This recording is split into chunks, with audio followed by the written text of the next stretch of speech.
Hi, everyone. Welcome to the What's New in MadCap Lingo 11 webinar.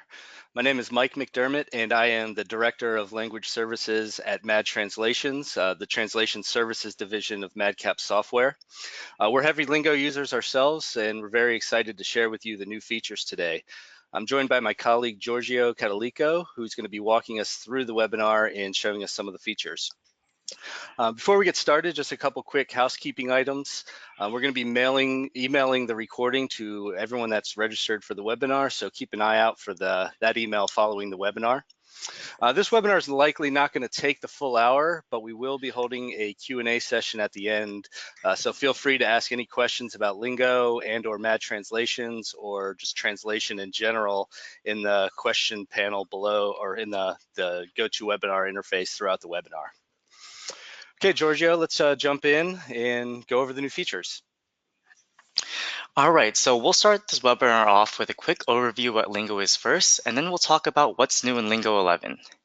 So for a quick refresher, Lingo is a powerful CAT tool for translators, and CAT stands for Computer Assisted Translation, and it also provides powerful translation management for content developers. So what kind of files work with Lingo?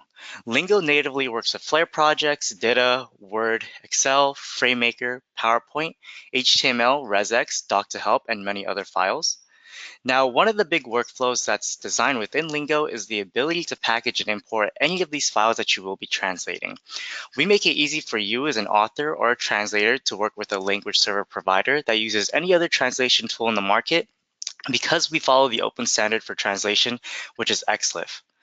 We also work with translation memories, term bases, and machine translation as well. But that's a high-level overview of Lingo. Let's go ahead and cover some bullet items for what's new in MadCap Lingo 11. There have been a lot of features that have been added into Lingo 11, but here's what we will cover today. We made some rebranding updates to give Lingo a new fresh look. We added multilingual enhancements to make translating multiple languages easier and more convenient. Support for DeepL was added to our list of current machine translation providers. Users can now look up related terms and apply synonyms using a new Thesaurus pane to make sure the right term is applied to the target segment while translating. New files were added for support to translate in Lingo 11, and we'll talk about some additional features as well. But let's go ahead and take a look at the new rebranding updates that were made. The black, classic, and silver interface themes have been updated and redesigned. These can all be accessed by going into File, Options, and going into the Interface tab of the dialog and choosing a color scheme. We also redesigned the start page for Lingo 11, making it even easier to use and get started. We introduced a search filter to quickly find a project, as well as the ability to pin your favorite projects or quickly access the recent projects that you're currently working on. We kept the quick links on the right side of the start page that allows you to open an existing project, create a new project, or open the Lingo online help if you have any questions. Now, for those that already work with Flare, this start page might already look familiar. Now, in addition to the rebranding changes that we made, we also added multilingual enhancements to make your life easier when you're working with multiple languages in a single Lingo project. To show you how Lingo changed, let's go ahead and head into the Lingo 11 interface itself.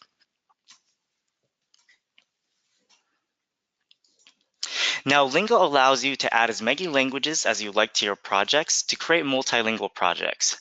A great benefit to multilingual projects is that it makes it easier for a translator to translate content or to send it for translation or review. Before this update, we had to go all the way into File, Project Properties, and change the target project language right here. So we decided to make this process much easier for those that have to toggle through several languages. And now by popular demand, we have brought back the ability to change the project language through the file list pane. We can now quickly change the target language for our project straight from the file list, from the list of languages that we previously added to our Lingo project. So I'll go ahead and select one of my languages from this list here, select one of my topics, and we're ready to go ahead and translate in that language that I just selected. Now, once we're done translating all of the languages for our multilingual projects, instead of having to export each language individually, we can now conveniently export all of our languages that we've added to our Lingo project back into Flare or whichever file language our source document was in one go here by selecting all languages and selecting export. Now, another feature that we now support is the addition of a thesaurus to help you with your translations. We can look up and use related words and even apply synonyms to the target segment. To use the thesaurus, we can highlight a word, right-click, and select the thesaurus option down there at the bottom. And all the related words will appear in the thesaurus pane on the right. We can then insert any of these words into our target segment by right-clicking and selecting Insert. Now, if there are any matches when using the thesaurus, an option for synonyms is also available when you right-click the match word, select Synonyms, and then we could select any of these synonyms to replace the match word.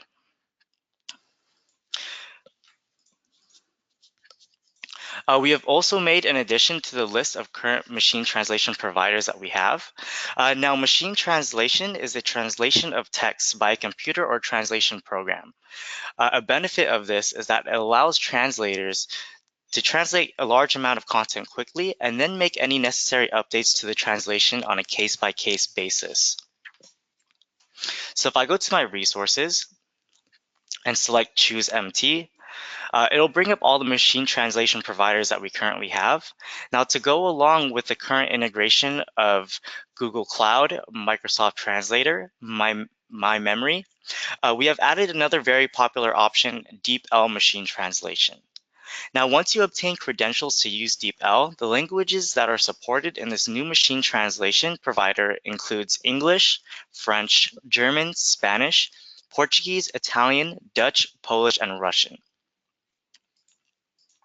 But moving on to new file types that are supported in Lingo 11.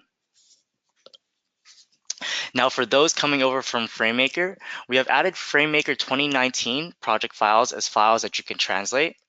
We have also added the ability to translate JSON files.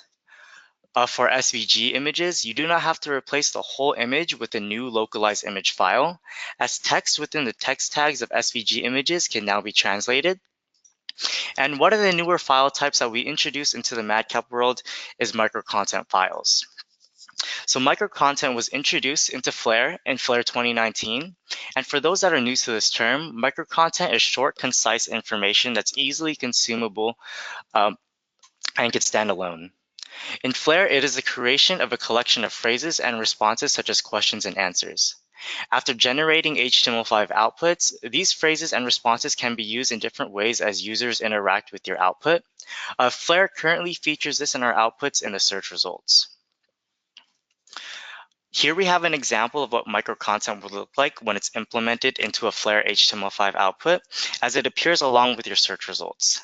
This may be something that you may want to look into to implement into your online output to improve the user experience and make sure that your end users are getting their answers to their questions or even being directed to the right topic before navigating into the search results down there at the bottom. Here we have what the file would look like in Flare. On the left side, we have our phrases. On the right side, we have our responses. And here in Lingo 11, you'll see here we have that file type now added for us to go ahead and translate, which is indicated by the FLMCO. Along with the other file types that were added, we also have JSON files, and at the bottom we have SVG files that are ready for translation. Now, if you do integrate your project with Git, we have also added enhancements with Git source control. After we create our branches in Lingo, we now have the ability to merge those branches down the line and even revert back to a previous commit in any of our branches. And we also now support Git repositories that are hosted on TFS. We have also added updated Norwegian language support as well. But that concludes what's new for Lingo 11. Thanks for tuning in, everybody. Now I'd like to pass it back to Mike for MadTranslations.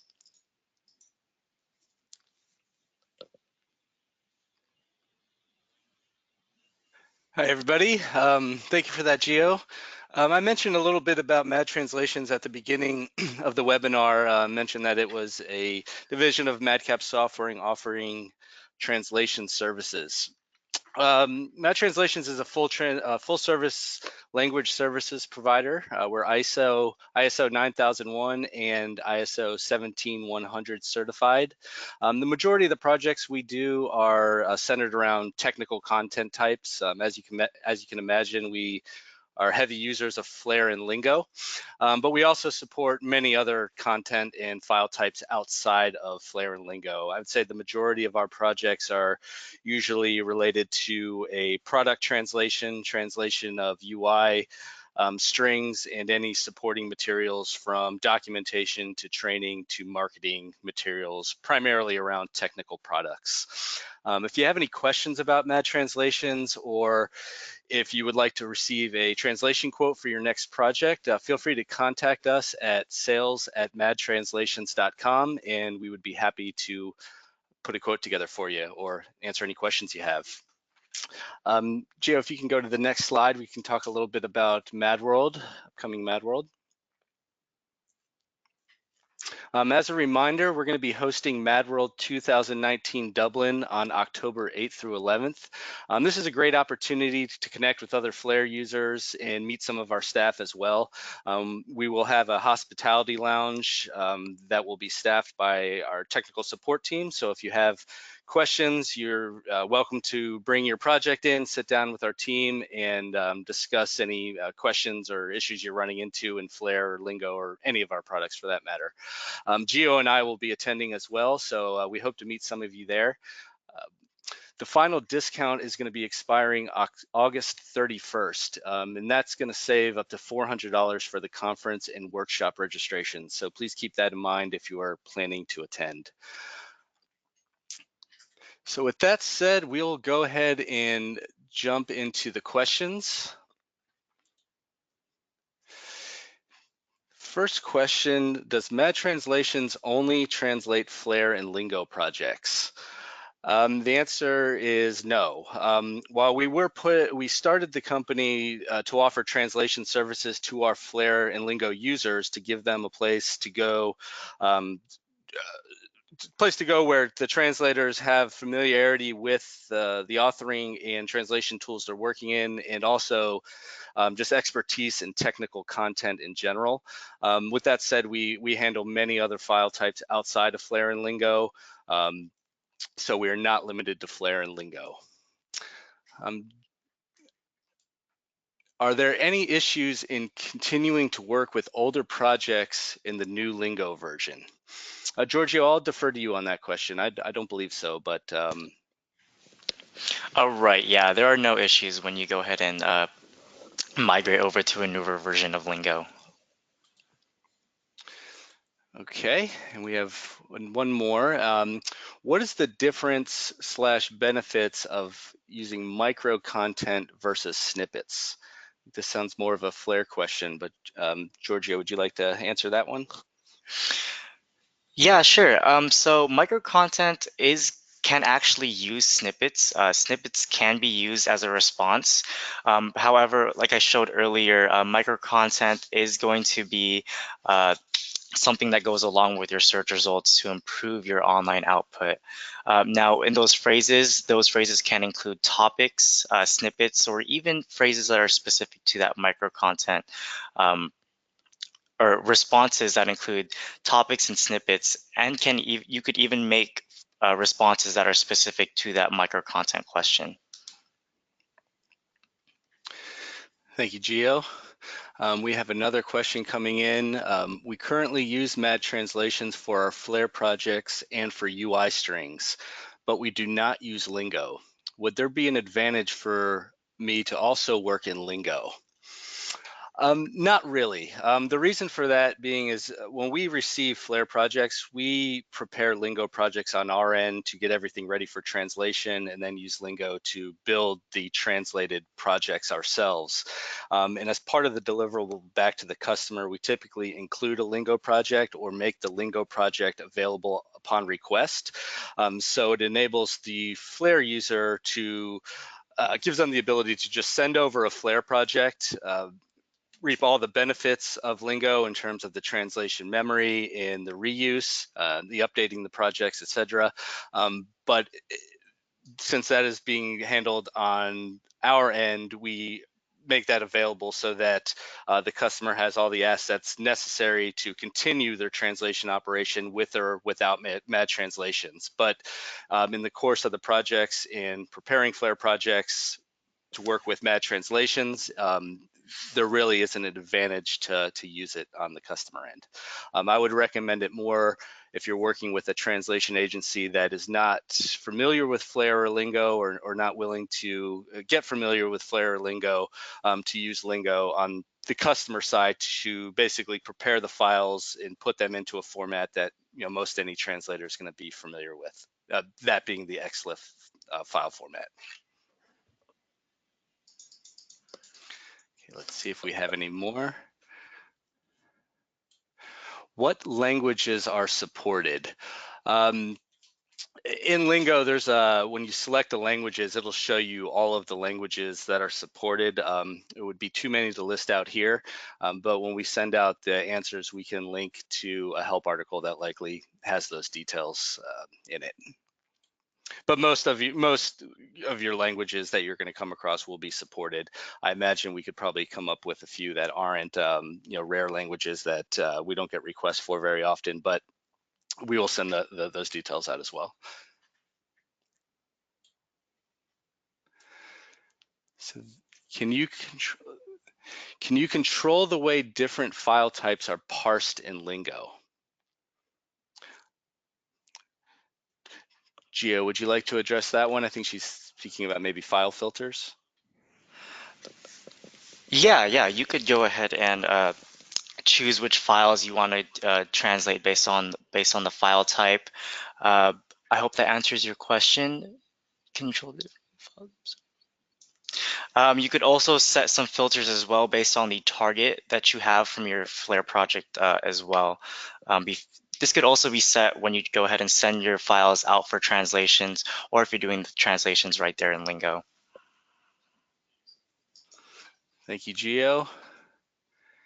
It looks like that is it for the questions.